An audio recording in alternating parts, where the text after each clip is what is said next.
제가 인사 잘 안 시키죠, 그쵸? 근데 오늘 한번 해봅시다. 서로는 안 시키고요. 저랑 이렇게 둘이서 하시면 되는데, 원래 영어로는 이렇게 돼요. 보통 그 서구권에서는요, 그 부활절 인사가 해피 이스터도 있지만, 조금 더 이렇게 전통 있는 그런 믿음의 공동체는 이렇게 합니다. 먼저 만난 사람이 He's risen. 그분이 다시 일어나셨습니다. 다시 살아나셨습니다. 이렇게 얘기를 하고요. 대답하는 사람은 그럼 뭐라 그래야 될까요? He's risen indeed. indeed가 정말로 이런 뜻이거든요. 그래서 영어로 한번 해볼까요? 제가 하면 반응하시면 됩니다. He's risen.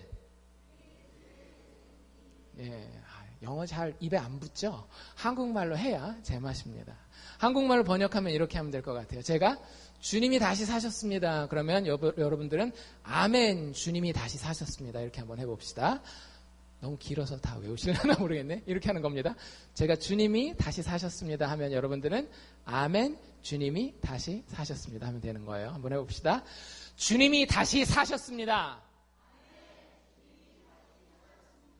아멘. 감사합니다. 우리가 하나님 앞에 정말로 예수의 부활에 대해서 믿는다라고 이야기할 수 있는 것 자체가 기적이고요. 오늘 말씀을 통해서 우리가 그 부활의 감격이 어떤 것인지, 얼마나 놀라운 것인지 다시 한번 깨달아 볼 수 있기를 원합니다. 애들이 있고 해서 오늘은 제가 잘하면 한턱을 쏠 수도 있습니다. 우리 꼬맹이들, 여기 하린이, 조엔, 예건이, 예강, 요 또래, 아니면 밑에 애들도 괜찮고, 아니면 조금 망가질 생각하면 우리 청년들도 괜찮고. 제가 오늘 시키는 것 중에 안 하셔도 되지만 하시면 제가 밥을 사겠습니다. 정식으로 밥을 사겠습니다. 한번 해보시기 바랍니다. 근데 이게 처음에 준비한 건 안 시키기로 했어요. 왜냐하면 너무 아침부터 서로 이렇게 취한 모습을 볼까봐. 처음에 원래 제가 시키고 싶었던 건 뭐냐면, 어려서 혹시 해보셨는지 모르겠어요. 저 해봤거든요. 자기 주먹이 입에 들어가는 사람. 밥 삽니다, 제가 밥. 아무도 안 해보네요. 제가 했더니 저 한 3분의 2, 지금은 안 돼요. 지금은 이제 이 턱뼈도 굳고 해가지고 잘 안 되는데, 벌써 이제 시도하는 애들이 있어요. 이럴 줄 알았어요, 제가. 애들은 밥 안 사도 합니다. 재우 돼? 재우 돼? 아니야, 그래, 너 다 컸잖아. 하지 마! 해도 돼. 이거는, 시키려고 한 건 아니었고요. 여기서부터 앞으로 이제, 하나, 둘, 셋, 4개의 관문이 있습니다. 이 4가지 중에 한 가지라도 하면 제가 그분 밥 삽니다. 꼬맹이도 좋고 어른도 좋고 밥을 진짜 사요. 그러니까 되면 안 되는 건 이렇게 눈치 보고 있다가 지나가고 이거 다 되는 건데 하면은 얼른 해서 저한테 얘기를 해주세요. 제가 가서 확인하고 약속 잡고 밥 삽니다. 첫 번째, 전 세계 인구의 한 10에서 20%만 가능한 거래요. 해보십시오. 나는 귀를 움직일 수 있다. 있습니까? 귀가. 저도 막 노력해봤거든요. 근데 진짜 돼, 알아? 진짜. 저는 막 이거 움직이려고 그러면 막 눈을 막 이렇게 움직이는데도 진짜 한번 봅시다. 에런. 재우도 돼? 해봐. 이상한 사람들이 있네요, 저희 동네. 또 있으세요? 귀가 움직이시면. Can you move your ears? 요셉이도 돼요? 요셉이 눈을 움직이고 있는데, 지금. 이렇게 1단계부터 되는 사람이 쉽게 있으면 안 되는데. 둘은 그러면 제가 약속 잡겠습니다. 전 세계 10에서 20%밖에 안 되는 거래요. 대부분의 사람들에게는 불가능 겁니다. 그쵸? 막, 어른들 안 시켰는데 꼭 이렇게 해보시는 분들이 있어요. 자기는 확인이 안 되고요. 옆에 사람한테 봐달라 그래야 돼요. 이게 유전적으로 한 1, 20%가 되고, 진짜 피나는 훈련을 하면 되기도 한답니다. 저는 피는 안 나는데 훈련을 해보니까 잘 안 돼요. 되게 안 돼요. 그 다음에 이것도 전 세계 인구의 한 10% 정도 가능한 건데요. 우리 중에 10%에 드는 분이 있나 한번 봅시다. 혀로 코가 닿는 분. 지금 제가 말하자마자 바로 해보시는 분들이 꼭 계세요. 이게 밥 사요. 밥 돼요? 쉽지 않아요. 쉽지 않아요. 혀가 근데 되는 사람 진짜 있다 그러더라고요. 어떤 사람이어야 돼요? 혀가 상당히 길어야 되겠죠. 이렇게 막 코도 막 내려보고 혀도 땡겨보고 했는데 저는 혀가 짧은가 봅니다. 안 돼요. 그 다음에 요거는 조금 유연하면 될 수도 있어요. 이렇게 내가 좀 유연하다 하면 자기가 한 번도 안 해본 동작이거든요. 이거는 대부분. 그래서 진짜 닿는 사람이 있을 수도 있어요. 이거는 뭐냐면 혀를 이 팔꿈치에 갖다 대는 거예요. 예, 되는 분 있어요? 두 가지 조건이 맞아야 돼요. 뭐가 돼야 될까요? 일단 혀가 좀 길어야 되고요. 또 한 가지는 팔이 짧아야 돼요. 되십니까? 많이 멀어요. 저기도 많이 멀고. 요가 하신 분 안 계시나 봐요. 이거 되는 사람이 있대요. 되는 사람이 있대는데 다행입니다. 밥을 더 안 사도 될 것 같아서 둘이서 힘을 합쳐서 어떻게 해서든지 먹어보려고 하는데 대부분 안 될 겁니다. 전 세계에서 아무도 안 되는 거 하나 알려드릴게요. 이거는 뭐 제가 시키지는 않겠지만 여러분들 그거 알고 있으세요? 여러분들이 그 눈을 뜨는 한 항상 보는 게 있어요. 뭘까요? 여러분들이 눈을 딱 뜨면 항상 보는 게 있어요. 누가 정답을 얘기한 것 같은데? 코예요. 여러분들 모르셨죠? 여러분들이 인식을 못하고 있어서 그렇지 눈을 딱 뜨면은요. 지금 한번 확인해 보세요. 안경 쓰신 분들은 안경 벗고 진짜 내가 코를 보고 있나. 두 눈 뜨면 좀 힘들거든요. 한 눈씩만 떠서 보면 보기 싫어도 여기 살짝 이렇게 코가 보여요. 그쵸? 돼요. 이거는 되는 거고 안 되는 거. 안 되는 건 뭐냐면 자기 눈으로 귀를 보실 수 있는 분. 아무리 이게 넓어도요. 귀는 잘 안 보여요. 그쵸? 이거 귀 보실 수 있는 분이 있었으면 제가 부패로 일주일 동안 쏘실 수도 있었는데 절대 없다는 걸 알기 때문에 뭐 어쨌든 왜 갑자기 부활절 아침에 이런 걸 막 시켜봤을까요? 물론 애들도 있고 하긴 하지만 여러분들 세상에는 불가능한 것들이 있습니다. 그렇죠? 해보니까 어떤 것들은 해도 이게 원래 안 되는 거예요. 그런 게 있어요. 그렇죠? 뭐 어떤 것들은 노력하면 되는 것도 있겠지만 어떤 것들은 내 노력 여부와 상관없이 이거는 인간의 그 얼굴 구조 자체가 이 눈이 귀를 본다는 거는 불가능해요. 뭐 이 각이 몇 도나 나와야 되겠어요. 뭐 마이너스 뭐 몇 도까지 이렇게 나와야지 보일까 말까 하는데 세상에는 불가능한 것들이 있습니다. 이걸 잘 기억하십시오. 세상에는 어떤 것들이 있다? 불가능한 것들이 있다. impossible, 영어로 이렇게 얘기를 하죠. impossible 한 것이 있다라는 걸 일단 여러분들 기억해 놓으셔야 돼요.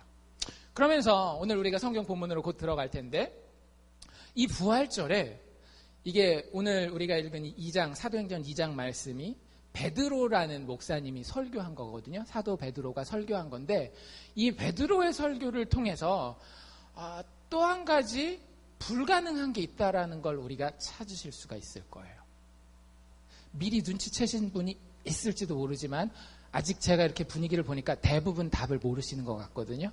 그러니까 오늘 설교를 들으시면서 오늘 베드로의 설교에서 우리한테 뭐가 불가능하다라고 얘기해 주고 있나를 한번 답을 찾아보세요. 제 설교가 끝나기 전에 찾으시면 꽤 성경을 이해하는 눈이 있으신 거고요. 아니면 그냥 따라오셔도 상관없습니다. 우리 눈으로 귀를 보는 것이 불가능한 것처럼 한 가지 불가능한 것에 대해서 이야기를 하는데 사도행전 2장은 어떤 이야기인지 혹시 아세요? 사도행전 2장은 베드로가 많은 사람들이 이렇게 교회라고 해봅시다. 교회에 왔어요. 그래서 그 사람들에게 설교를 하는 거예요. 목사님이고 사도니까 설교를 합니다. 설교의 내용이 쭉 길어요. 2장 한 중간쯤부터 시작해가지고 거의 끝나는 데까지가 베드로의 설교예요. 근데 이제 여러 가지 앞, 뒤 이야기를 제껴놓고 핵심만 제가 먼저 요약을 해드리겠습니다. 베드로가 초대교회에 거의 처음으로 기록되는 설교예요. 그러니까 우리가 설교라고 하는 것이 교회에서 요즘에는 매주일 하지만 공식적으로 이렇게 사람들이 회중이 모인 가운데에 목사님이 앞에 나와서 설교한 아마 첫 번째 설교일 겁니다. 예수님이 승천하시고 난 이후에. 그러니까 굉장히 중요한 설교고 아주 기독교의 핵심을 담고 있겠죠. 그렇죠? 그 내용을 요약하면 이렇습니다. 첫 번째, 그러니까 뭐 1대지, 2대지, 3대지라고 한다면 첫 번째 베드로 설교의 요약. 주의 이름을 부르는 자는 구원을 얻을 것이다. 이게 베드로 설교의 핵심이에요. 우리 아까 안 읽었는데 그 앞에 나와 있는 21절 혹시 찾으신 분들은 같이 한번 읽어봅시다. 시작. 누구든지 주의 이름을 부르는 자는 구원을 얻으리라 하였느니라. 이게 이제 구약성경 요엘에 나와 있는 말씀을 베드로가 인용해서 사람들, 이렇게 앞에 모여있는 사람들에게 누구든지 주의 이름을 믿는 자는 구원을 얻을 것이다 라고 이야기를 하고 있어요. 이게 무슨 뜻이냐, 이렇게 생각하시면 돼요. 여러분들, 인생에는요, 우리의 인생에는 우리의 인생을 구원해주는 주인이 있다라고 하는 거예요. 보통 그런 생각 안 하죠. 모든 사람들은 무슨 생각을 해요? 내 인생의 주인은 나다. 내 인생의 구원자는 누구다? 나다. 내 인생의 성공을 위해서는 누가 제일 열심히 뛰어야 된다? 나다. 나 이렇게 가잖아요. 근데 베드로의 설교의 첫 번째 대지가 뭐였는가 하면 주의 이름을 불러야지만 우리가 구원을 얻는다라고 하는 거예요. 우리 인생에 주라고 하면 너무 종교적일까 봐 주인을 제대로 모셔야 우리의 인생 가운데에 구원이, 쉽게 얘기하자면 일이 잘 풀리고 죽은 다음에도 책임질 수 있는 어떤 능력이 우리 삶 가운데 생긴다라고 하는 거예요. 그게 베드로 설교의 첫 번째 대지였습니다.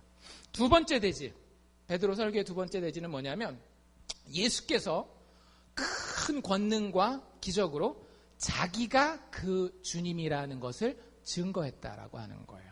제가 22절 읽어드릴게요. 아까 우리가 읽은 건데, 이스라엘 사람들아 이 말을 들으라. 너희도 아는 바에 하나님께서 나사렛 예수로 큰 권능과 기사와 표적을 너희 가운데서 베푸사 너희 앞에서 그를 증거하셨느니라.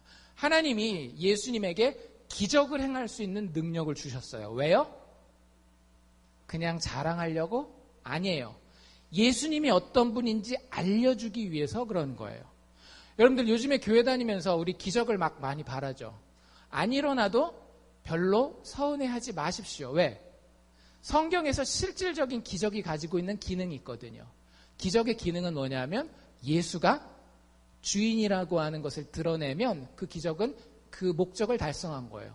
예수가 주인이라고 하는 건 이미 다 드러났기 때문에 그 이후의 기적은요, 있어도 되고 없어도 되는 기적이에요. 근데 지금 이 사도행전 2장이 있는 시점에서는 예수님이 오셔서 5,000명도 먹이시고 죽은 자도 살리시고 병든 자들 만지면 고치고 물과 바람과 바다를 잠잠케 하시는 이런 모든 기적들을 하나님이 행하게 하셨는데 그 이유가 뭐다? 예수님이 우리 인생에 진짜 능력 있는 주인이다를 보여주기 위해서. 여러분들, 돈이 우리 인생에 진짜 능력 있는 주인이 아니에요. 내 능력이, 나의 재능이 내 인생에 진짜 능력 있는 주인이 아니라고요. 나의 의지력과 나의 도덕성이 내 인생에 정말 중요한 주인이 아니에요.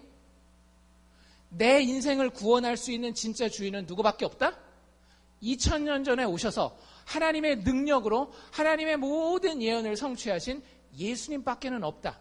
이게 베드로 설교의 핵심입니다. 우리가 믿건 안 믿건 그건 나중 문제고요. 베드로가 설교하는 그 순서가 그렇다라고요. 인생에는 구원자가 필요하다. 그를 믿고 그의 이름을 부르는 자들에게 구원을 주는 주인이 반드시 존재한다. 그리고 두 번째, 그 주인이 바로 누구다? 예수님이다. 기적 베푸신 그 예수님이다. 세 번째, 마지막 3대지, 베드로 설교의 마지막 3대지는 뭐냐면 그 예수님이 하나님의 뜻대로, 그냥 어쩌다가가 아니에요. 하나님의 뜻대로, 하나님이 계획하신 대로 죽었다가 그 사망에서 풀려나 다시 살아나셨다라고 하는 것이 베드로의 설교의 대망의 마지막 클라이막스를 장식하고 있습니다. 여기 보면 되게 그 이스라엘 사람들이 찔리게 이야기를 해요. 너희가 거절하였던, 너희가 그 하나님을 팔았다, 이런 얘기를 쓰거든요. 다른 법 없는 자들의 손을 빌려서 너희가 죽이려고 했지만 그게 사실은 우리가 죽이려고 해서 죽인 것도 있지만 하나님께서 그가 이미 죽을 것을 작정해 놓으셨고, 그런데 죽음이 끝이 아니라 그 이야기의 마지막에는 죽음을 이기고 다시 살아나는 부활의 역사가 있다라고 이야기를 하는 겁니다. 베드로가 이 이야기를 하는 이유는요, 여러분들, 우리도 여기 그 당시에 2000년 전에 유대인들과 별 다르지 않게 예수를 많이 거절해요. 교회 안 다니는 사람만 예수 거절하는 것 같잖아요. 그렇지 않아요. 여기 사도행전 2장에서 이 설교를 듣는 사람들은 수천 년 동안 대대손손 성경 읽고 하나님을 믿는 사람들이었어요. 근데 막상 예수님이 오셨을 때는 어떻게 해요? 예수님을 거절하죠. 예수님을 팔아넘기고 예수님이 죽은 자처럼 조용히 좀 있었으면 하는 그런 마음이 있었던 거예요. 그래서 실제 죽이잖아요. 여러분들, 우리도 똑같지 않나요? 우리의 삶에서 내가 지금 열심히 내 일에 집중하는 동안에는, 혹은 하나님 앞에서 뭔가 꿀리는 게 있을 때에는 예수님께서는 쥐죽은 듯이, 진짜 죽은 듯이 내 인생에서 좀 사라져 주셨으면, 그리고 내가 뭔가 자랑할 만한 것이 있을 때 예수님 착 나타나서 어떻게 해주시면 돼요? 등 탁탁 두드리면서 잘했어. 찬양 중에 우리 그런 찬양이 있어요. 거기 너 있었는가 그때에. 그게 무슨 찬양이죠? 예수님이 십자가에서 돌아가 죽으시는 그 장면에 당신이 있었는가? 라고 물어보는 찬양이에요. 두 가지 의미에서 받아들일 수 있는데요. 하나는 마지막 예수님 죽기까지, 그 죽음의 장소까지 따라가기까지 주님을 사랑하셨습니까? 라는 의미가 있을 수 있겠지만, 또 한 가지 의미는 뭐가 있는가 하면, 우리가 그 로마 군병들이 되어서 예수님 죽이는 그 자리에 혹시 있지 않았습니까? 라는 의미로 이해할 수 있습니다. 근데 우리는요, 교회를 다니지만, 많이 오래 신앙생활 한다라고 하지만, 예수 죽이는 자리에 참여할 수 있다라고 하는 거예요. 근데 그 예수님이 죽은 다음에 끝나셨어요? 그게 아니라고 하는 거예요. 여러분들, 우리가 되게 못됐거든요. 그거 알고 계세요? 우리가 예수님한테 진짜 못됐어요. 여러분들이 만약에 남편이랑 아내한테 여러분들이 예수님한테 대하듯이 하면은요, 아마 같이 살기 되게 힘들걸요. 근데 우리 예수님한테 그렇게 못되게 해요. 없는 사람 취급하고, 그분이 나를 위해서 희생해 준 것에 대해서 정말 뻔뻔하게 감사한 줄 모르고 살아가고, 그러면 예수님이 서운해서 떠나가고 정말 죽은 듯이 가만히 있어야 되잖아요. 근데 예수님 그러시지 않는다라고요. 죽음 가운데 예수님이 다시 살아나시는 분이라는 거예요. 여러분들, 우리 예수님이요, 터프하신 분입니다. 우리의 약함도 그분을 우리에게서 멀리 떨어뜨려 놓을 수가 없어요. 우리가 확인해야 되는 건 뭐냐면요, 내가 얼마나 하나님을 꽉 붙잡을 수 있느냐가 아니라 예수님이 정말 나를 택하셨느냐를 확인하셔야 돼요. 꼭 기억하십시오. 주님이 나를 택하신 게 내 마음 가운데에 성령의 확신으로 내가 가지고 있는지, 그러면 여러분들 모든 게 달라집니다. 왜냐하면 그분은 죽음을 이기신 분이거든요. 베드로가 그걸 이야기하고 싶었던 거예요. 너희들 예수 거절했지만 예수님이 너희들 가운데 분명히 구원받을 자들이 있을 텐데, 너희들에게 같이 예수 죽였지만 그 중에 살 자들을 또 찾아오셨어. 다시 살아나셔서 그분의 성령을 나에게 부어주셔서 너희들 살리려고 나를 보내주신 거야. 이렇게 얘기하고 있는 거예요. 그게 베드로 설교 핵심입니다. 그래서 부활하신 그 주님께로 돌아오라라고 이야기하는 것이 베드로의 메시지입니다. 거기까지가 베드로의 이야기의 끝이에요. 그럼 우리 처음으로 다시 돌아가 봅시다. 제가 여러분들에게 드렸던 질문이 있었죠. 어떤 질문이었어요? 오늘 이 베드로의 부활 설교거든요. 베드로의 부활 설교를 통해서 이게 불가능하겠구나라는 거 한 가지를 성경은 우리에게 알려주고 있더라고요. 뭐가 불가능한 것 같으세요? 딱 보니까? 눈치를 못 채셨네요. 눈치를 채신 분도 있는 것 같아요. 제가 이렇게 입을 보니까. 여러분들, 하나님에게 불가능한 게 하나 있어요. 뭔 얘기야? 하나님 전지전능한 거 아니야? 하나님 다 할 수 있는 거 아니야? 아니에요. 여러분들 그렇게 생각하시면 안 됩니다. 하나님은 죄를 지으실 수 없는 분이에요. 하나님에게 전지전능이라고 하는 건 하나님의 성품 안에서 하나님이 의도하는 것을 모두 할 수 있다라는 뜻이 전지전능이지, 하나님 이거 시키면 이거 하고 저거 시키면 저거 하고 하나님 가서 죄 지으라 그러면 죄 짓고 이런 전지전능이 아니에요. 근데 그 하나님에게 진짜로 불가능한 것이 하나 있어요. 뭘까요? 오늘 우리가 읽은 성경에 나와 있습니다. 24절 하반절부터 나와 있는데요. 이는 그가 사망에 매여 있을 수 없었습니다. 하나님한테 불가능한 게 뭐라고요? 예수님에게 불가능한 것이 뭐라고요? 예수님이 무덤에 갇혀 있는 것은 예수님에게 불가능한 일이라고 하는 거예요.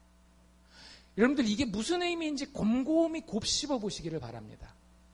하나님에게는 모든 것이 가능하지만 이거 단 하나, 무덤에 갇혀 있는 것, 무덤에 붙들려 있는 것은 그분에게 불가능한 일이에요. 여러분들 무덤에 머물러 있는 것을 두 글자로 뭐라고 부르죠? 죽음이라고 부르죠. 우리에게 죽음은 뭐예요? 가능한 거예요.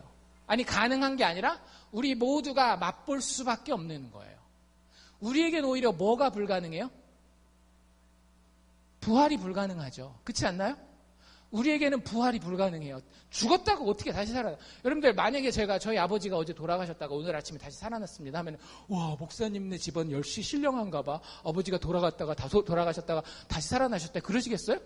그럴 사람들 없잖아요. 에이, 목사님이 뻥은. 이럴 거 아니에요. 여러분들 절대 우리의 상식으로 봤을 때에는 부활이 불가능한 거예요. 근데 하나님한테는 뭐가 불가능하다라고요? 죽음이 불가능하다라고요. 깊이 묵상하십시오.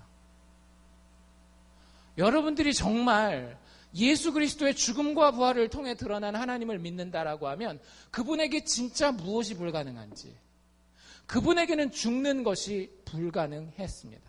우리는 부활이 불가능하다라고 생각하지만 죄 없는 하나님이신 예수께는 죽음에 머무는 것이 불가능하다라고 하는 거예요. 이게 도대체 나한테는, 예수 믿는 나한테는 어떤 의미가 있는 건가요? 여러분들, 인생을 살다 보면 우리에게는 절박하지만 절대적으로 불가능한 죽음과도 같은 상황들이 있지 않나요? 의사도 못 고치는 병, 내 남편, 내 아내도 위로해주지 못하는 내 마음, 자식도 어떻게 해줄 수 없는 나의 여러 가지 문제들, 내 베스트 프렌드도, 내 부모도 책임져 줄 수 없는 나의 미래, 진짜 절박해요.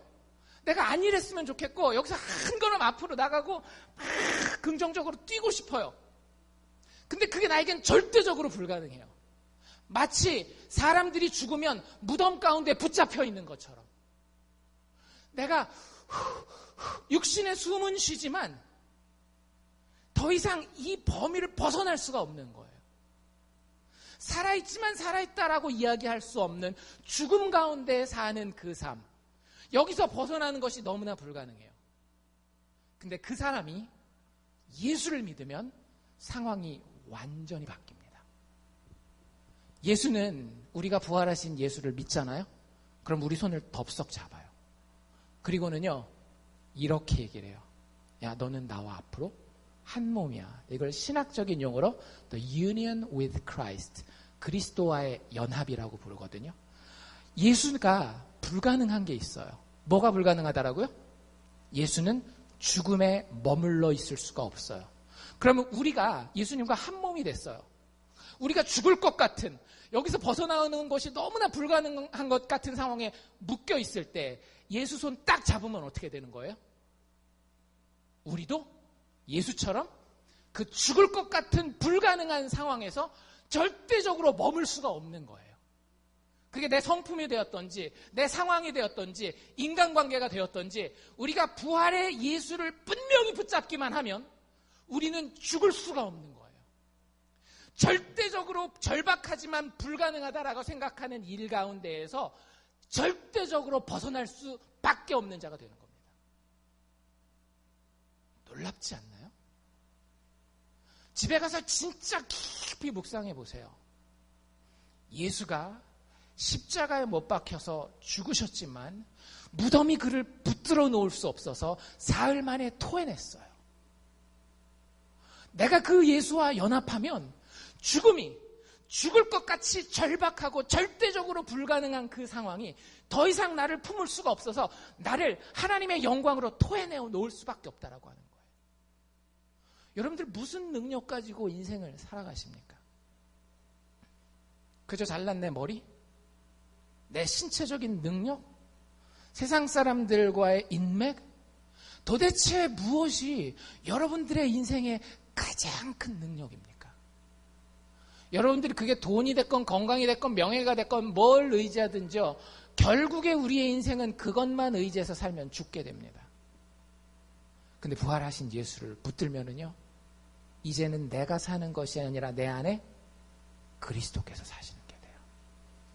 여러분들, 어떤 가난한 여자가 한 나라의 왕과 결혼을 했어요. 더 이상 그 가난한 여자가 허름한 옷 입고 다니는 게 가능해요, 불가능해요? 불가능하지 않나요?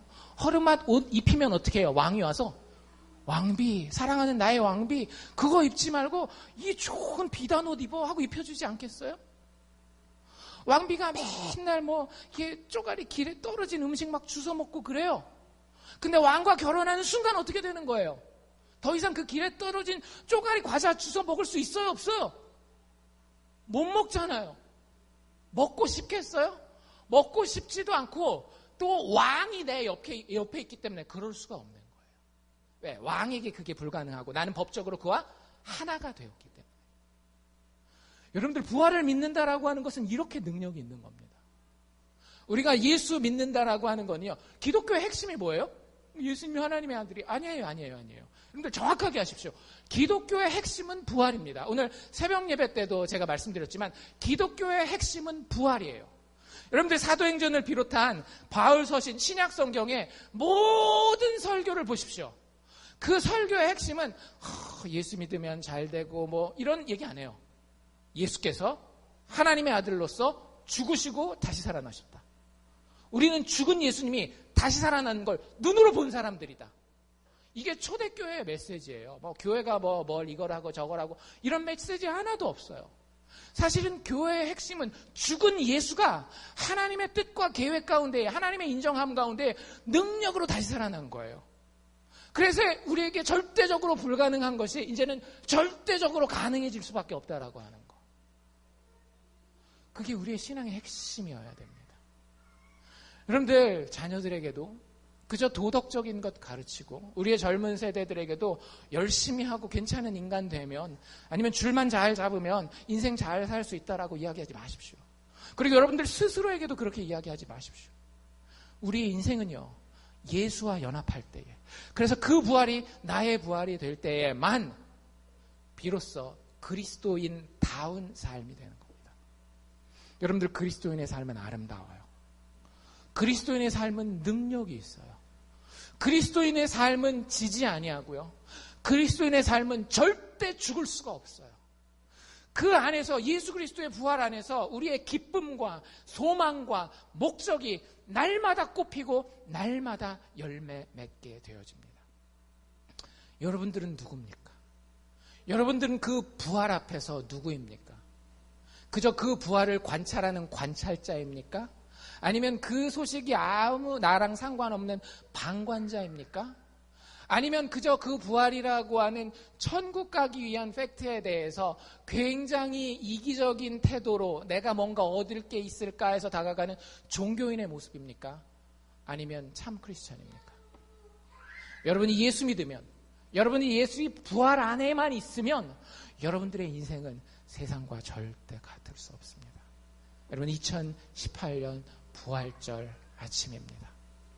우리 모두가 여기에 그리스도인이라고 불리우는 주님의 살과 피에 참여한 우리 모두가 예수 그리스도 이 부활의 확실성과 능력에 불타는 마음을 가지고 올 한 해 또 우리의 평생을 살 수 있기를 주의 이름으로 축원합니다. 기도합시다.